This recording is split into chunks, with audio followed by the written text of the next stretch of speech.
नाव मंगला बबन रणदिवे आहे. इथली मी रहिवाशी आहे. आणि नेमकं म्हणजे ह्या खदानीमुळे आम्हाला प्रदूषण खूप होतं आणि 15 वर्ष झाले आमच्या गावामध्ये कंपनी आलेली, एमटा कंपनी आलेली आहे. या कंपनीमुळे आम्ही सगळं त्रस्त झालेलो आहोत. आणि या गावात पहिले पुनर्वसन पाहिजे, पुनर्वसन नंतर उत्खनन पाहिजे. पण कंपनीने तसं न करता पहिले उत्खनन केलेलं आहे. अजूनपर्यंत पुनर्वसन झालेलं नाही. आणि ब्लास्टिंग जी होते आहे, ब्लास्टिंगमुळे आमचे घरं पडलेले आहे. काही मुलांना सर्व्हिसवर ड्युटीवर घेतले, ड्युटीवर घेऊनही त्या पोरांनी फक्त 10,000 रुपये पगार आहे. आणि ही माईन जी आहे म्हणजे आमच्या पूर्ण गावाभोवताल झालेले आहे, पूर्ण खड्डे जे आता उत्खनन आपल्या समोर दिसत आहे आपल्याला.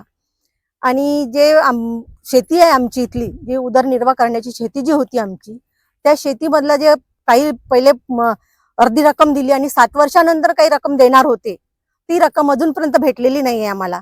जोपर्यंत आमची रक्कम भेटणार नाही, जोपर्यंत आमच्या गावाचं पुनर्वसन करून देणार नाही, तोपर्यंत आम्ही इथून हटणार नाही. गावाचं नाव काय आहे? बरान मोकासा.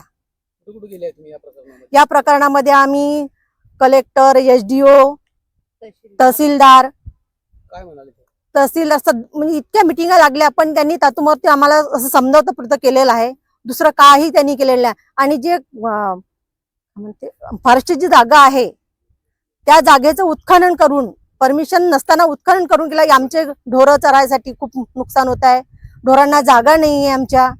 आणि ब्लास्टिंगमुळे आमच्या खूप घरं पडत आहे सर. कोणाचं घर पडलंय का?